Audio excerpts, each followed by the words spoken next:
Today, we're tackling, well, magic, and not just stage magic. Right. We're talking about belief in the actual phenomena, the real deal. Exactly. And you might think, oh, that's fringe stuff. But it's surprisingly common, isn't it? Even today, in like the modern West. Oh, absolutely. There are sociological studies, surveys. Hmm. They consistently show that more than half of people, yeah, across all sorts of backgrounds, Educated people, religious people, doesn't matter. pretty much, they believe things like telepathy, maybe premonitions, ghosts. They think these things might genuinely exist. And a lot of people actually say they've experienced them firsthand. A significant number, yes. Yeah. You just have to look at, say, the New Age market. It's huge. People might be critical of traditional religion, but they're still looking for something beyond just the material world. It's this massive thing, but then you look at how we're often taught about it. Yeah, the standard education narrative is often very clear. Believing in magic is just, well, wrong. Right. It's like popular science often sets up this stark choice. You believe in science or you believe in magic. Pick one.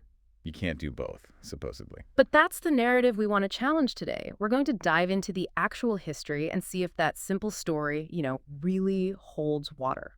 And for this, we're leaning heavily on the work of Dr. Andreas Sommer.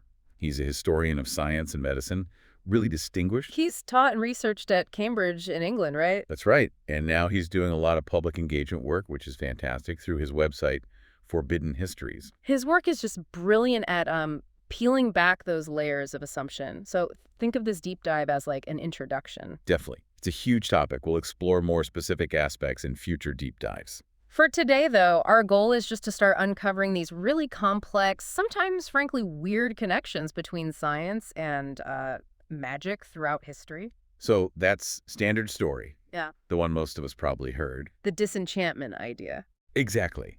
That science, starting maybe 400 years ago, just sort of systematically kicked magic out of the world, made everything purely material, mechanistic. You always hear the big names. Francis Bacon, Galileo, Robert Boyle, Isaac Newton.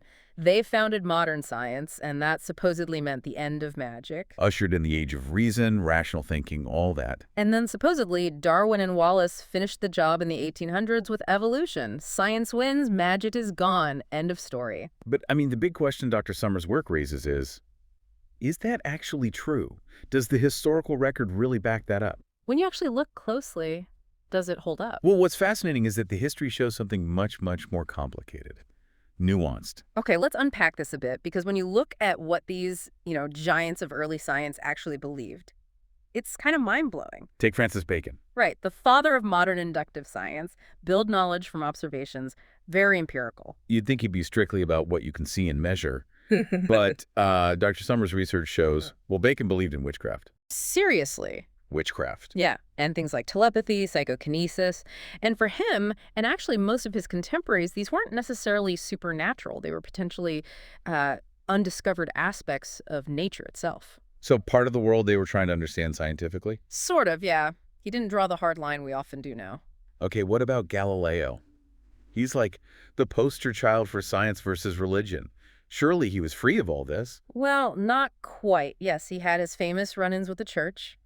But like Copernicus and Kepler before him, Galileo actually believed in astrology. No way. Yes, he cast horoscopes for clients, including the Grand Duke of Tuscany. For them, astrology wasn't just superstition. It was tied into their understanding of celestial mechanics, natural philosophy. It was complex. It just shows how different their whole framework was, doesn't it? Completely. And it goes on. Isaac Newton. Okay, Newton. Laws of motion, gravity, genius. But everyone sort of knows about his other interests now, don't they? It's becoming more known, yeah. His deep obsessions with biblical prophecies, the end of the world, and alchemy. Lots and lots of alchemy experiments. Trying to turn lead into gold, find the elixir of life. Right. And these weren't just like side hobbies. They were deeply integrated into his whole worldview, his attempt to understand God's creation. Wow. Okay, and Robert Boyle. He's associated with open experimental science, right? At the Royal Society. Exactly. Transparency, clear results. But get this, Boyle and his colleagues at the Royal Society, they actually tested faith healers. Tested them? How? They conducted surveys, pretty serious ones, into second sight, basically clairvoyance up in Scotland. They even supported research into poltergeist cases. Poltergeists, the Royal Society. Yep, they were applying empirical methods, trying to understand these things within what they considered a natural framework. It wasn't just physics and chemistry they were interested in. So they were genuinely investigating using their scientific methods, not just collecting spooky stories. That seems to be the case. It was part of their broader inquiry into nature, trying to map out all of its phenomena, even the weird stuff. Okay, but I can almost hear people thinking, all right, fine, they were early days. They just didn't know any better yet. It was before the Enlightenment really kicked in and cleared all that magic stuff away. That's the easy dismissal, isn't it? But if that's the whole story, then how do we explain what happens later, even during and after the supposed peak of the Enlightenment? Like the cases often used to show science debunking the occult. Exactly. Take mesmerism. Franz Mesmer and his animal magnetism healing. Yes, the famous debunking by Benjamin Franklin and Lavoisier in France. That's always held up as science triumphing over quackery, right? That's the popular version. A big commission, famous scientists. They concluded it was just imagination, end of story, case closed. But there's always a but, isn't there? Well, the crucial thing often left out is that other scientific commissions, around the same time, actually reached different conclusions about mesmerism. Yes. And even more telling is what happened next. Mesmerism, okay, it got stripped of its more, let's say, mystical language. Sanitized a bit. You could say that. And it evolved into medical hypnotism, which by the late 19th century became a really important tool in psychological experiments. Its clinical uses were acknowledged. So it didn't just vanish. Not at all. And furthermore, controversies about things like clairvoyance or telepathy within hypnotic states, they kept dividing scientists long after Darwin and Wallace came along, long after evolution was supposed to have settled everything. Speaking of Darwin and Wallace, Darwin was famously skeptical, wasn't he? Hated anything that smacked of magic. Very much so. He fits the standard image perfectly. But here's the twist. Alfred Russel Wallace. His co-discoverer of natural selection. The very same man. Wallace was an enthusiastic practitioner of mesmerism and also spiritualism. Spiritualism, Right. like seances, talking to the dead. Exactly. He wasn't just a detached observer. He was actively involved, believed in it. Wow. The co-founder of modern evolutionary theory. And he wasn't alone among major scientists of the time. Think about the medium Eusapia Palladino. The Italian medium, I've heard of her. Famous, controversial. Very. And she was investigated seriously by top physicists, J.J. Thomson, who discovered the electron, Okay. and even Marie and Pierre Curie. The Curies investigating a medium. Yes, and this was after Palladino had already been caught cheating multiple times. So, hang on.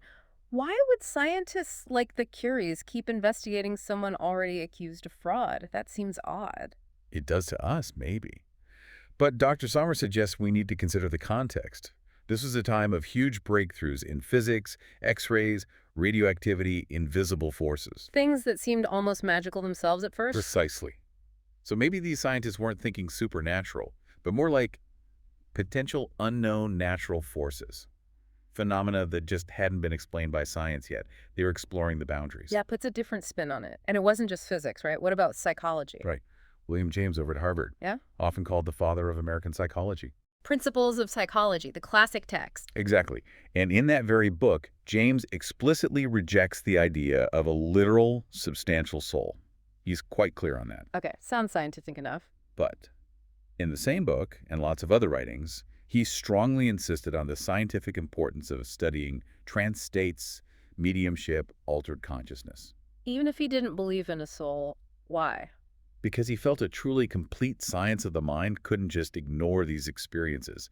They were part of the human condition, part of consciousness, and needed investigation, even if they were difficult or didn't fit neat theories. Here's where it gets really interesting then. If all this is true, if the history is so much more tangled than we think, why isn't this common knowledge? Why do we still mostly hear the simple science defeated magic story? Is it like a conspiracy?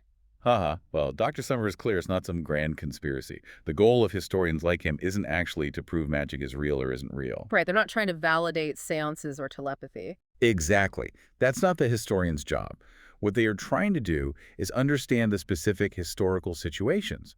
Why did scientists at certain times believe in these things?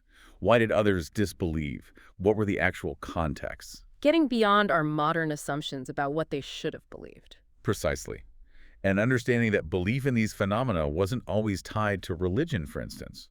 You find atheist scientists who became convinced of, say, telepathy, but it didn't change their fundamental non-religious outlook. So the links are more complex than just religious people believe weird stuff, scientists don't. Much more complex. There were all sorts of neglected contexts. So what kind of questions guide this historical research? What are historians like Dr. Summer actually asking? If we connect this to the bigger picture, they're asking things like, how did scientists actually investigate these phenomena? What methods did they use? Were they rigorous by the standards of their own time? Okay. What kinds of theories did believers propose?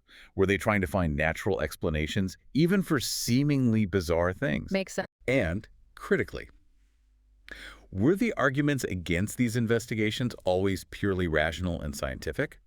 Or did other factors play a role? Maybe religious objections, professional jealousies, philosophical biases? That's a really important angle. What about deception? Yes. What role did professional magicians, the experts in trickery, play in exposing fraud, or sometimes even advising the scientists? And how have the very words we use, like supernatural, occult, paranormal, changed meaning over time? They probably meant very different things in Newton's time than they do now. Absolutely. And finally, how did the wider culture, the politics of the time, shape these debates? And crucially, do those historical influences still affect how science operates today? What topics are considered off-limits or respectable? So what does this all mean? It sounds like the main goal is just accuracy. What's fascinating here is that, yes, in many ways, it's about setting the record straight. Dr. Sommer himself says a key purpose of Forbidden Histories is just that, because evidence is important. And he backs it up. Definitely. Each video he does has a companion article on the website, forbiddenhistories.com, with all the academic references so you can dig deeper if you want to. Okay, so let's try to wrap our heads around this. We started with the fact that belief in magic is surprisingly common today. Despite this strong narrative that science got rid of it. Then we saw that the supposed founders of modern science, Bacon, Galileo, Newton, Boyle, had beliefs and interests that look pretty magical to us now. Witchcraft, astrology, alchemy, clairvoyance. And they weren't necessarily seeing these as separate from their science, but often as part of understanding nature. We challenged the idea that this was just early days ignorance by looking at mesmerism turning into hypnotism and figures like Wallace the Curies. Continuing to investigate spiritualism and other phenomena long after science was supposedly disenchanted. Which shows a much, much messier, more permeable boundary between science and these other areas than the simple story allows. Exactly. And then we looked at what historians like Dr. Summer are actually trying to do. Not proving or disproving magic, but understanding the history, the context, the methods, the debates, the changing meanings. Trying to get a more accurate picture of how science and these controversial beliefs have actually interacted over time. It really forces you to rethink the simple narratives, doesn't it? About science, about knowledge, about belief itself. It absolutely does. And maybe it prompts a final thought for you, the listener, to mull over. Go on. What can studying this forbidden history tell us about how history itself works? Who gets to write the history of science or the history of magic? And perhaps, why do they write it the way they do? What agendas might be at play in the stories we tell about the past? That's a deep one. Thinking about who shapes the narrative. It makes you think about the power of these stories. Well, this has been fascinating, but as we said, it's really just scratching the surface, an introduction. Absolutely. Dr. Sommer is developing these ideas much further on his Forbidden Histories YouTube channel and website. Forbiddenhistories.com. Definitely worth checking out if this has piqued your interest. Highly recommend it. So until our next deep dive, thanks for joining us. Stay curious.